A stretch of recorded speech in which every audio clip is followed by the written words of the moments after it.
Charles, I can't recall if 1984 had a theme song, but I don't have it. That's all right.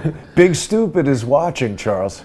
Oh, my God. It's really, I think it's so bad that when I go on my next European trip and somebody asks me whether I'm from America or not, I'm going to say, nope, I'm from Canada. Yeah. I mean, it's the way to go. Now, we are supposed to be joined by the illustrious Joe Hoft of Gateway Pundit, but, oh wait, I think he's just joined us right now. Hey, Joe, how are you? Boy, oh boy. Perfect timing. How are you? I had a radio show, so I just finished that and ran in the other room so I could get this. Thank you. Well, we appreciate it very much. Let me just get everything set here. How are things going? And thank you so much for the coverage that you've been giving us here in the Gateway Pundit. People are delighted to see you. It's, I think, your second time joining us, isn't that right? Yeah, I can remember one other time for sure. I think I mentioned that to Charles yesterday. I brought Charles on the radio show. Thanks for that. AGT, remember that? AGT International. Remember that? Yeah, wasn't that the one, Jason, where there was a weird website that you, I think, immediately identified as being a fake website? Oh, yeah. I think it was. Oh, yeah, I do remember that. Well, this was about the Clintons, right? Yeah, and how there's this group. It was out of New York, built this company. It had some ITAR connected stuff. I can't remember the website piece to it, but they were selling it to police stations around the country, where you could basically find a criminal. If somebody committed a crime, you could follow them in cars through cameras and really heavy, sophisticated stuff that we don't even know about. And so they were selling it around the U.S. and it was protected. It was U.S. basically property because it was so far advanced.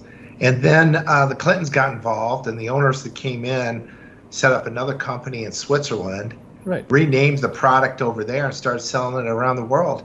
And the Clintons made money, and the owners made money, and the American people lost an incredible system that we basically gave, for hundreds of millions to China and Russia, and they're happy for that. I mean, this stuff would have cost them billions to even try to design, is my understanding. And so, and then the guy went to the DOJ, and they listened to him, and then they never got him back, the whistleblower. So nothing ever happened. Yeah, from memory, if it's the same thing, and my memory's getting hazy as I age, that person, or the person connected with AGT, was mentioned in the famous Doug Bantaneo memo, where he talked about the various things that he'd done. And we made that connection live on air. And that caused Jason to then go to the AGT site, which he did. And when live on air with you there, we looked at the site, and Jason concluded that it was stock photography, and it was remember that. Very suspicious. But I remember that well, I think. Well, it's great to have you back, Joe. You're looking well, and that's a beautiful apartment you're in right now. Gateway Pundit has been thriving despite the incredible censorship. We're talking today about the dystopian future under the dumbest president in history. And unfortunately, I think people have come to basically understand that if we were to speak our minds about Joe Biden and all the stuff that's gone on over the past 3 years, we're basically guaranteed to get kicked off of YouTube. So we're delighted to have Joe Hoft joining us in the First Amendment Forum, where we're going to be having an in-depth discussion in less than 15 minutes. So Joe, how have things been going at the Gateway Pundit? Well, good. We've been growing despite massive censorship. So, for example, I think the Gateway Pundit lost its YouTube site years ago. Yeah. Back in, as a matter of fact, I could tell you, we did a study in 2016 or 2017, maybe even 18, about 2017. So in 2016, Gateway Pundit, according to some estimates, and there was even a report that was produced by like Columbia and Harvard, and they're trying to say that we were the false information, and that's why Hillary lost. And looking back, but Gateway Pundit was one of the top conservative sites out there. I think one guy told us, Jim, the Gateway Pundit had twice as many Facebook shares as CNN, and And that was basically one man in his office, basically. That was Jim. I started writing for him, then did one article a day, but as you know, I was over in Hong Kong at the time as a corporate executive there. So anyways, within a year, that was all cut down. The top 10 sites that were in the study had lost 95% of their volume on Facebook. We did a study there. I helped Jim with that.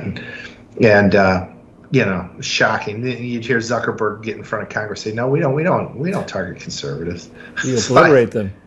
Yeah. Unbelievable. Yeah. So in spite of that, Gateway Pundit continues to grow. In 2021, we had our record year at almost 1 billion hits. Wow. Yeah. And in 22 was a little less. 2021, we were like the only people out there really focused on the election. I kind of used those old auditing skills, and we were just pounding it and so maybe that helped us that nobody else was reporting the truth. Maybe, you know, I don't know, but we were throwing this stuff out, and every day there was something new. It still is. Yeah. More and more every day, and so I think that's it. People wanted the truth. They wanted to hear, you know, what's going on here. Of course, you could see that things were upside down on Election Day. So that really pushed us into the forefront as well. Then January 6th, and then all this stuff going on. So even 2022 was a big election as well. That week of that election, we were probably getting about 3 million hits a day, more than 3. And right now we're averaging about 2.7. It's really amazing. And Elon Musk has restored you guys on Twitter? Jim has got his account back, the Gateway Pundit. I have not got mine back. Oh, wow. They don't. Yeah.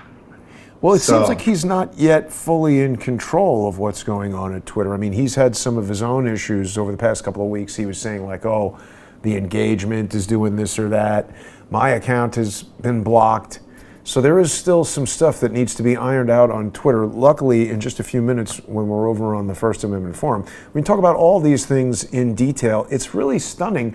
I mean, Joe, did you ever think growing up that you would be in the United States of America someday and not be allowed to speak about something like this? No. No, this is not the America I grew up with. I grew up in the Midwest, and people were real honest and trusting and good people. There wasn't a lot of crime. It was we didn't, you know, and we could speak our mind. But we showed respect for the most part as well. I remember my grandparents were real. I consider my grandpa a real gentleman. He was just fantastic. And that was you know, he always wore, my dad and him would always wear, you know, hats when they went out. I don't know if you guys had parents like that, and a nice suit coat and a tie, and just, you know, salt of the earth people. And they, you know, from both parties. I think my dad's party was the Democrats, and my mom's came from Republican side. They got along. They could talk. It wasn't these massive heated battles. I guess because we were all Americans, right? Right. Yeah, something has definitely happened. Now, you've got a book coming out, but I wonder if we even show or talk about this book on YouTube, they're going to get mad, aren't they? Yeah, probably. We could probably talk about this. I'd love to talk about it.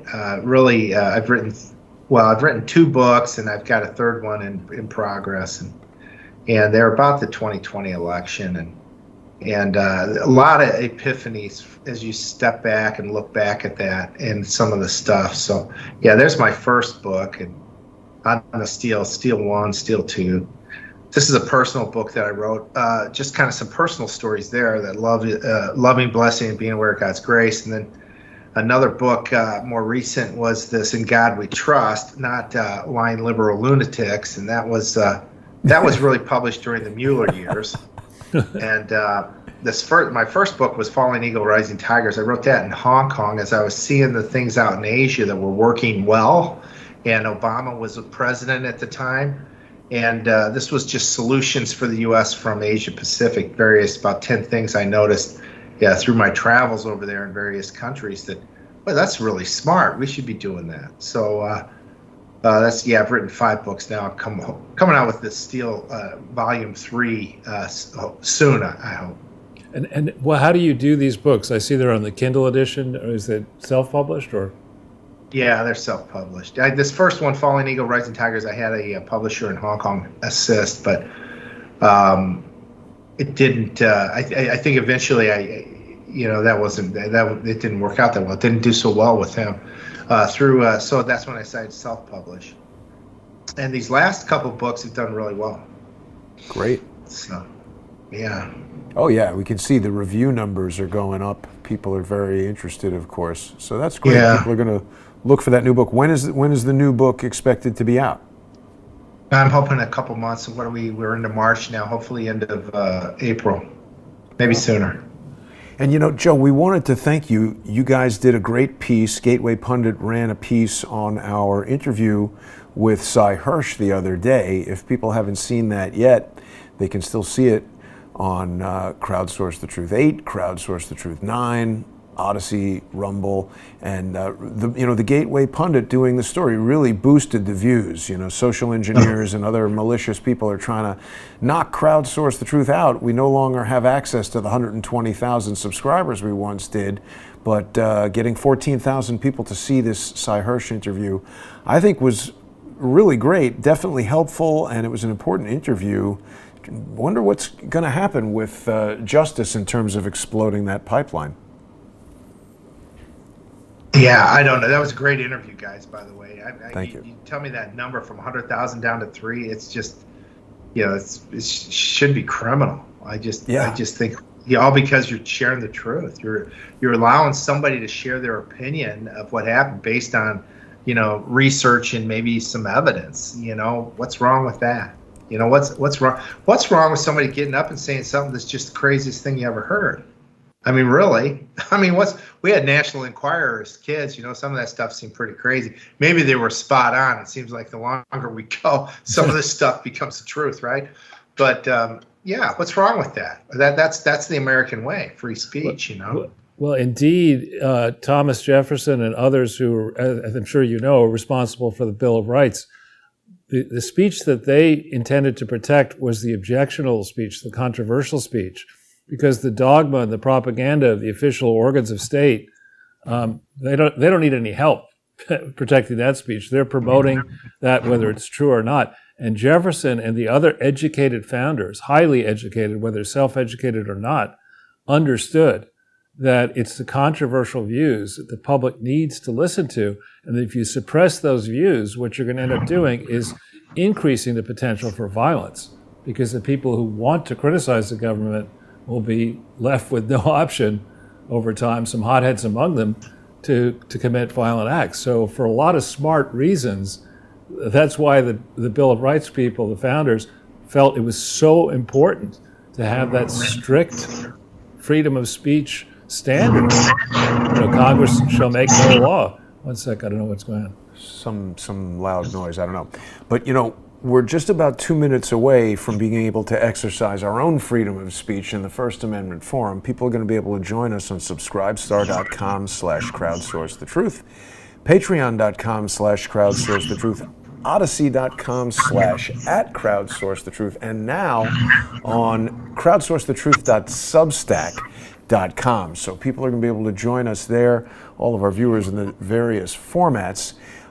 Joe, anything you want to share with our viewers before we make that transition over? I guess maybe hang in there.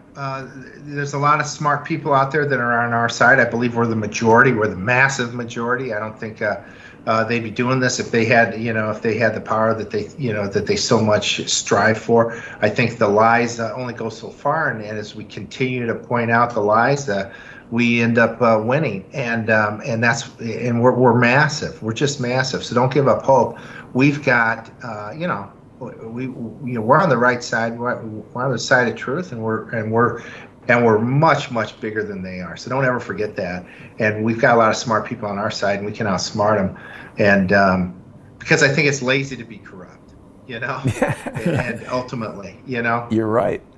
It's the dark side of the force. I want to make sure people know they should visit thegatewaypundit.com. Don't forget the, and that'll get you right there. Always tons of great stories on the Gateway Pundit. We're going to be back in less than 5 minutes. Please join us for our in-depth discussion with Joe Hoft.